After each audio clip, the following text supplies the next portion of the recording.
Hello, and welcome to Overthinking Eurovision. I'm Matt Rather.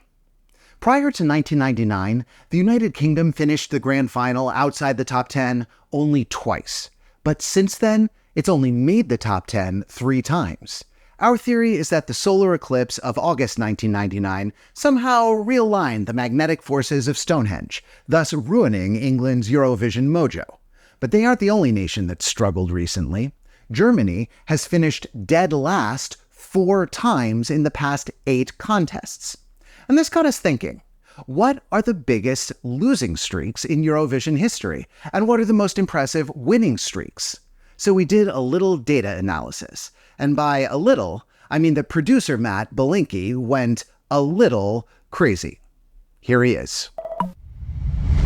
So before we can tell you all the fun stuff we learned, and trust me, there will be fun stuff later, we have to explain our method.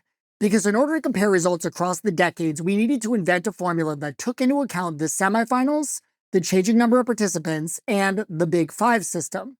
And just to keep things interesting, my son Alex will also be explaining how to solve a Rubik's Cube. All right, let's get into it. Let's say we want to compare just the results for the United Kingdom and Germany over the last 10 years. That's pretty easy to do. All you gotta do is add up the placements of those countries every year. Higher numbers are worse in this case, like golf. So for the United Kingdom, it adds up to 202. For Germany, it's 222. That means Germany gets whatever the reverse of bragging rights is. Complaining rights? Rubik's Cube, step 1. Okay, so first we have to get a Rubik's Cube. This is my big Rubik's Cube tower. It's so cool. And I have this one. I couldn't figure out how to solve it because it's too complicated, and this is what it looks like when it's scrambled. So goodbye. Okay, but what about countries that aren't in the Big Five? Take a look at Cyprus. It came in 12th last year, but only finished 12th in its semifinal the year before. We really need to determine how Cyprus placed overall out of all 40 countries that competed. So let's think about how that might work. In 2022, there were 25 countries in the final. Cyprus missed qualifying by 2 spots. So can we say they finished in 27th place overall? It's not that simple, because there were countries in the other semifinal that didn't qualify, but still got closer to qualifying than Cyprus. Croatia in semifinal 1 definitely did better than Cyprus, and maybe Albania? Albania also missed the final by 2 spots. So, how can we decide if Cyprus or Albania did better here? Okay, what about comparing total points received? Can we just rank all the non-qualifiers from most points to least points? That's not going to work either, because different semifinals have different numbers of countries participating, and that means the total number of points isn't the same between the 2 semis. All right, so here's how you do.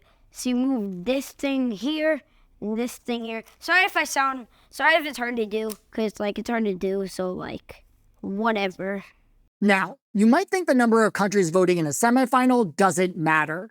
Sure, more countries means more points, but it also means more competition, so doesn't it sort of even out?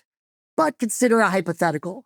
In semifinal 1, country A gets 100 points, and in semifinal 2, country B also gets 100 points. However, semifinal 1 has 21 countries participating, and semifinal 2 has only 11 countries. Do we really think both these countries did equally well? No, because country A received an average of 5 points per country voting, and country B received an average of 10 points per country voting. By the way, the reason we subtract 1 from the number of countries in each semifinal is because a country can't vote for itself. The point here is that getting to 100 points is less impressive if you have more countries to get points from. And to figure out who did better between different semifinals, we need to account for this. So you turn this thing here, then do the algorithm, then do the algorithm again. And then like this, and then like this. So here's our system, and we think it's pretty clever. For countries that did not make the finals, we calculated the average number of points received per voting country. It's the number of total points received divided by the number of voting countries minus 1 because you can't vote for yourself. Cyprus earned 63 points in its 2022 semifinal. There were 21 voting nations, meaning Cyprus could have received points from 20 other countries. That means Cyprus received around 3 points per country. And then we could take all the countries that didn't qualify and arrange them by average points per voting country to determine their overall rank.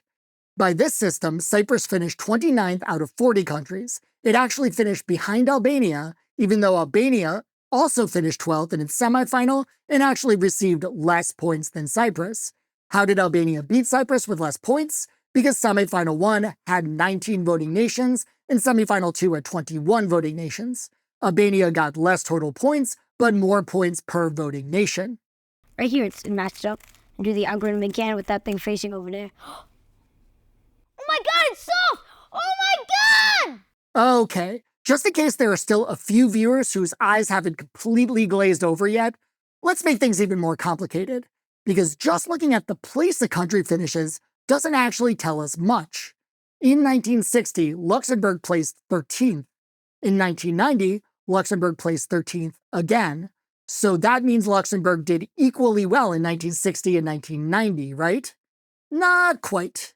In 1960, there were only 13 countries, and Luxembourg finished dead last. In 1990, there were 22 countries, and Luxembourg finished right in the middle of the pack. So what we need is a metric that takes into account how many competitors there were in any given year. Okay, hold on a second. Can we just get around this entirely by using the average points per country thing that helped us iron out the semifinals? Unfortunately, that's not going to work, guys, because when you're comparing different years, the scoring system changes over time. In 1960, each country's jury had 10 points they could distribute between their favorite songs, however they wanted. In 1990, each country's jury had 58 points to give to their 10 favorite songs. So comparing average points received between 1960 and 1990 doesn't get us anywhere. But we did think of a metric that allows us to compare performance between years. We take the number of countries each nation beat divided by the number of countries it could have beat. We call this the scaled score. In 1960, Luxembourg beat 0 countries and it could have beaten 12. 0 over 12 is 0. In 1990, Luxembourg beat 9 countries and it could have beaten 21. That gives us a scaled score of 0.428. Think of the scaled score as a percentage of the countries you beat. A scaled score of 1 means that you won Eurovision. A scaled score of 0 means you came in last place. Now, I know what you're thinking. This is madness. This is the most needlessly complex system devised since Dungeons & Dragons 4th edition. What is the point of all of this? Well, let's go back to Cyprus. Before, we couldn't really compare the results from year to year for 2 reasons. First, some years Cyprus didn't make the finals, and second, every year there were a different number of competitors. But we now have the tools to solve these problems.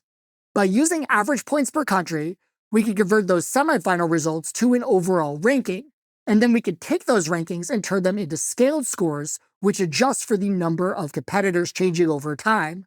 We could do this for any country, any year, and find out that country's best and worst results.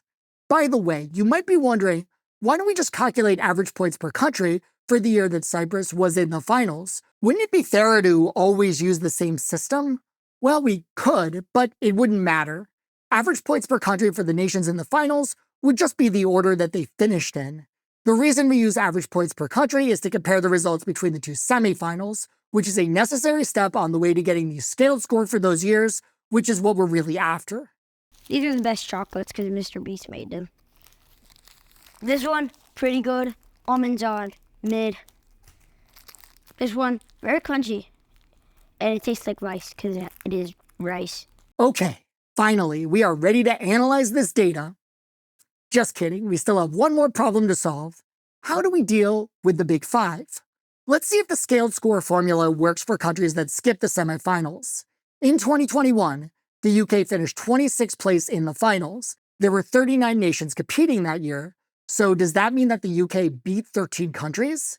That seems implausible because the UK received 0 points. We think the fairest way to deal with the Big Five is to only consider the number of countries that were in the finals. In that case, the UK beat no one and got a 0 scaled score. So, this system leads to a couple weird effects when we're comparing Big Five nations to non-Big Five nations. For instance, while there can only be one nation with a scaled score of 1 in any given year, that's the nation that actually wins Eurovision, you could have multiple countries with a score of 0. If a nation in the Big Five finishes last in the grand final, they get a scaled score of 0, and the country that does the worst between both semifinals also gets a 0. In both cases, they had the worst possible outcome in terms of placement. The system also means that non-Big Five countries that do worse than Big Five countries in terms of placement can end up with a higher scaled score. In 2021, Denmark just barely missed qualifying for the finals. By doing our average points per nation thing, we can determine it came in 29th place overall. Even so, it has a scaled score of 0.263, way higher than the UK's 0, even though the UK did finish in 26th place. This is because the UK was only competing against 25 countries, whereas Denmark was competing against 38. So this system does sort of allow us to compare the performance of Big Five nations versus non-Big Five nations, but it's not exactly apples to apples. That's why we're going to tell you the biggest winning and losing streaks for Big Five countries separately from the non-Big Five countries. Alex, you done? Dad, why did you put me in the most boring video of this entire year? Nice job, Alex. Okay, I think we are finally ready to look at the data. For real this time. Wow. Okay. Matt, I just want to point out that most middle-aged men take up bowling or watch documentaries about World War II. I'm just saying. I took up powerlifting. For those of you who skipped ahead till now, welcome. Here's the TLDR. We turned each country's Eurovision performance into a scaled score. The scaled score is a 1 if the nation won the contest, it's a 0.5 if it beat half the other countries it competed against, and it's a 0 if it came in dead last. The nation did as poorly as it could have. The scaled score allows us to compare a nation's performance from year to year, even if the number of countries competing changes. So here's how the scaled score looks for the UK. As you can see, it's pretty spiky, but you can smooth it out by taking a rolling average. In other words, each year, you can look at the average of the scaled scores from a certain number of previous years. Here's a 10-year rolling average for the UK. You can really see the trend emerge here. What this chart is showing us is how successful the UK was at any point considering the previous decade's results. Let's take a look at 2021. That dot is the average of the UK's 10 scaled scores between 2011 and 2021. You can see all those scores here. Note that we are skipping over 2020 since it never happened, except in my dreams where Iceland cleaned up. Now, here are the scores that we average for 2022. Even though that was the year Sam Ryder took the UK to space, the rolling average didn't go up that much for two reasons.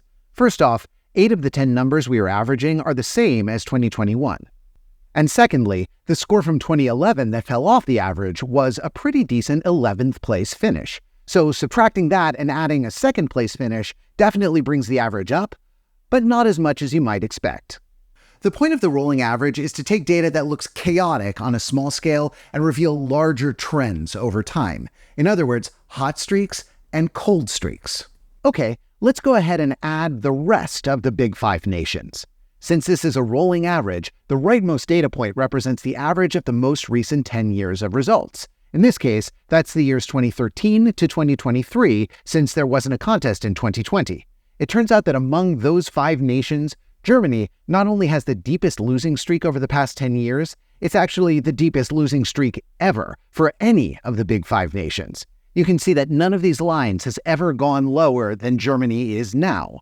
So, congrats, I guess? Now, trying to explain Germany's historic slump could be a video on its own, but we wanted to mention one interesting factor we learned. Unlike most European countries, Germany doesn't have a single public broadcasting network. It has 21 different television channels, all funded from public broadcasting fees. The history of this system actually goes all the way back to the post-war era, when the Allies set up different stations for every occupation zone. But the upshot is, although Germany is a giant country, it doesn't have one broadcaster to organize a Melfest-level event. One thing that's clear is the longer Germany sucks, the less interest musicians have in participating. 693 artists applied to represent Germany in 2024. That sounds like a pretty big number, right? But in 2014, 2,240 artists applied. And with significantly fewer songs to choose from, the odds that Germany will pick a winner from the pack go down significantly. But let's look on the bright side. Which Big Five country has the best record over the past 10 years? It's Italy, of course, by a massive margin. By the way, you'll notice Italy's line has some Colosseum-sized gaps in it. That's because we decided a rolling average should only count if 2 criteria were met. First, the country had to participate that specific year. Secondly, the country had to have participated at least 8 times in the previous 10 contests. This is going to be important when we look at countries outside the Big Five. If we only included rolling averages for countries that had an unbroken 10-year stretch of results, then missing a single year means you wouldn't have a rolling average for the next decade. So look at the Italy line. Italy didn't compete from 1997 to 2011. That means the earliest year this century where we can take a rolling average is 2018. I don't think it's a mystery why Italy does so well. Sanremo predates Eurovision itself, and it's a huge deal, not just in Italy, but all over Europe. There's one more question we can answer with this graph, and it's a big one. What Big Five country had the best ever 10-year period, and when was it? All we need to do is look for the highest point on any of those lines. And hail Britannia, it's the UK for the period between 1967 and 1976. That was an era when there were between 15 and 20 nations competing, and the UK placed between 1 and 4 each year for 10 years straight. Hard to imagine now. But keep in mind, this was a time when the UK was producing some of the best rock and pop the world has ever known. Plus, for 6 of those 10 years, they were able to sing in English when most of the other nations had to stick to their official languages.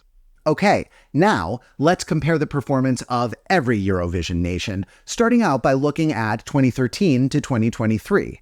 What nation currently has the best rolling average? Remember, we're considering averages even for countries that missed a couple years. For instance, Ukraine didn't participate in 2015 and 2019 for understandable reasons. But since they participated the other 8 years, we included them. As it turns out, Ukraine was actually one of the most successful countries over that time period, beaten only by Sweden. Also on the hot streak list are Italy, Norway, and the Netherlands. The 5 countries that did the worst over the past 10 years were Germany, Ireland, San Marino, the United Kingdom, and Spain. Pretty striking, the 3 of the countries that have struggled the most are Big Five nations. Remind us to do a video about that sometime. Here's an interesting question. Which countries are currently doing the best they ever have? In other words, if you looked at that graph of the rolling 10-year average, which countries are higher on the right edge than they've ever been? It's 7 nations. Italy, Norway, Belgium, Lithuania, Poland, Portugal, and Czechia. Now please note, some of these nations only got scaled scores below 0.5, meaning on average they beat less than half of their competitors. Nevertheless, these scaled scores are the highest the nation has ever achieved. And what about countries that are currently in their weakest 10-year period ever? It's Germany, Ireland, Albania, Czechia, Romania, Serbia, and Azerbaijan. Wait a minute, hold on. How can Czechia be experiencing both its best and weakest 10-year streak ever? Simple. 2023 is the first year Czechia has participated 8 times in a 10-year period, so this is its only 10-year period to evaluate. When you do something only once, by definition, you set a record both for your all-time best and your all-time worst. Hey, ChatGPT, can you make me an inspirational poster that says that? Well, I don't know about you guys, but I'm feeling inspired. Back to the list of countries experiencing their worst ever 10-year run. Note that Serbia and Azerbaijan still have a scaled score over 0.5. That isn't bad, and that's the lowest their scaled score rolling average has ever been, which is pretty impressive. So that's how things look as of 2023. But what are the best and worst 10-year streaks ever? Even compared to every other country, the United Kingdom still holds the record for best 10-year stretch. It's that 10-year period ending in 1976 we mentioned earlier. However, just behind it is Sweden's streak from 2011 to 2021. Now, we know what you're thinking. How was Sweden's rolling average higher in 2021 than last year when they actually won the contest? But they also won the contest in 2012, and that score fell off their 10-year rolling average last year. When you're Sweden, you have to win Eurovision pretty frequently just to maintain your rolling average. And rounding out the 5 greatest 10-year stretches, we've got Russia ending in 2015, Ukraine ending in 2016, and Greece ending in 2014. Eastern Europe came on strong in the mid-2010s, no doubt about it. By the way, don't get confused by those dots down there for Greece. Greece sat out the contest in 1982, 1984, and 1986. That's why you get dots there representing single years instead of a connected line. We didn't want to consider a rolling average for any year the country didn't actually participate. Looking at the worst 10-year periods of all time, Germany's current slump is without equal. Beyond that, Norway had a rough stretch in the 1970s. One theory about why is that the Norwegian broadcaster, NPK, was looking for a different kind of song than Eurovision juries tended to like. They emphasized beautiful melodies and lyrics and discouraged anything that might make the song even a little bit fun. In 1979, NPK removed all backgrounds and had the artists perform in everyday clothes to keep the focus on the song and not the performance. So looking at the other worst 10-year periods ever, there's San Marino ending in 2017, Portugal ending in 2006, and the United Kingdom ending in 2019. And when Belinkie saw that, he freaked out because he was sure his spreadsheet was wrong. The UK got 0 points in 2021, so how could 2019 be the end of their worst 10-year period ever? Well, as it turns out, the UK finished dead last in 2010 as well. That means it had a scaled score of 0 in both 2010 and 2021, and that means its rolling average didn't change at all from 2019 to 2021. So I suppose the UK's worst 10-year period is either 2019 or 2021, whichever floats your boat. Finally, what happens if we look at a shorter rolling average? Let's recrunch the numbers for the best and worst 5-year period, during which we require the nation had to compete 4 times. We fully expected the greatest 5-year streak in Eurovision history to be Ireland, which won the contest in 4 out of 5 years in the early 90s. But in the year between 2 of those victories, they came in only 14th place out of 23. So it turns out their best 5 years was actually 1990 to 1994. And surprisingly, that's only the 8th best streak of all time. I know it seems weird, but we double-checked our math. The best 5-year streak was Azerbaijan from 2009 to 2013. They only won the contest once, but they finished 3, 5, 4, and 2 the other years, and that was a period where around 40 countries were competing. That gives Azerbaijan a higher 5-year rolling average than any other nation in Eurovision history. Interestingly, they only joined the contest for the first time in 2008. So Azerbaijan was unstoppable right out of the gate, and then lost its mojo in 2014. Gee, I wonder what changed in 2014. Oh, look, here's an article about the rules of Eurovision being changed specifically because of Azerbaijan's attempts to cheat in 2013. So a little mea culpa here. Well, actually, I'm not sorry. This is on Belinkie. Belinkie culpa. Back in early March, we did our first ever Overthinking Eurovision Looks Back episode, which was about Azerbaijan's 2013 song, Hold Me. We chalked up Azerbaijan's amazing Eurovision success to its hiring of top-tier foreign songwriters and its savvy adoption of what had done well the year before. And everyone jumped into the comments section to say, "Oh, you sweet summer child." Before the finals in 2013, the Lithuanian website 15 Min released a hidden camera video in which mysterious men offered a group of college students €20 in exchange for them televoting for Azerbaijan. The site had evidence this was going on in 15 different countries, but according to the EBU, there was never any evidence these vote riggers were associated with the Azerbaijani broadcaster or government. But for 2014, the rules were changed, so that even if a nation didn't have any knowledge of cheating on its behalf, it would still receive a 3-year ban.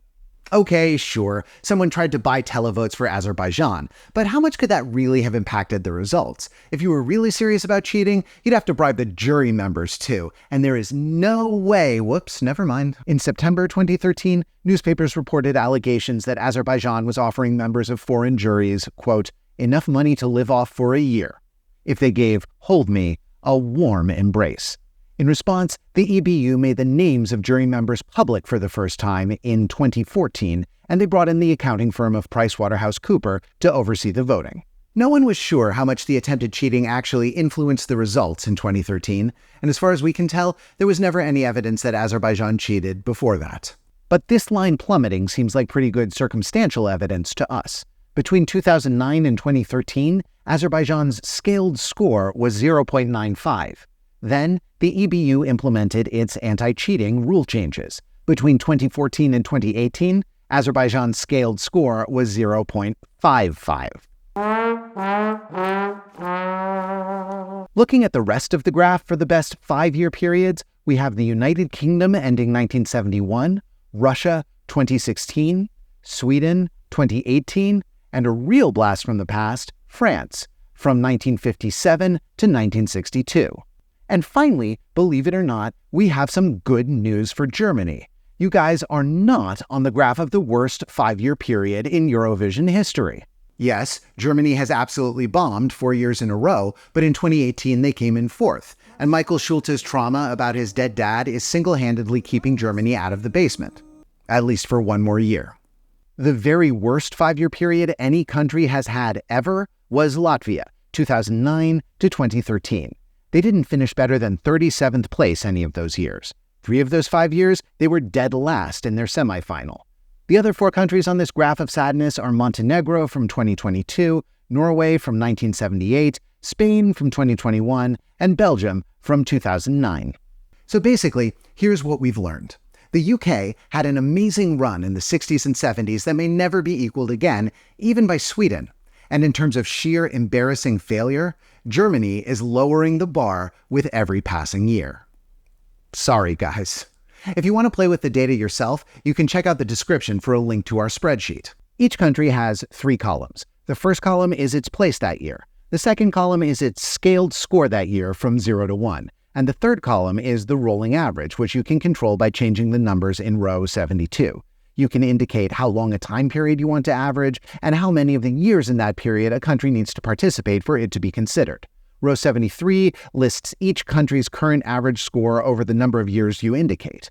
Remember, closer to 1 is better. Row 74 lists the lowest rolling average that country has ever had. Row 75 is the year that average happened. Row 76 is the best rolling average that country has ever had. Row 77 is the year that happened. Let us know if you find anything interesting in the comments. And if you want to use this for your own video or post, that's probably fine, but please email eurovision@overthinkingit.com first. This video was definitely not for everyone, but if you're still watching, then you are our kind of Eurovision fan, the kind that's right in the middle of the Venn diagram between people who like Europop and people who like Venn diagrams. If that's you, subscribe to this channel, share this video, and we'll see you next time. Special thanks to the people in our Discord who worked with Belinky to figure all this out. You guys are the best. Even better than Azerbaijan from 2009 to 2013. And a lot less sus.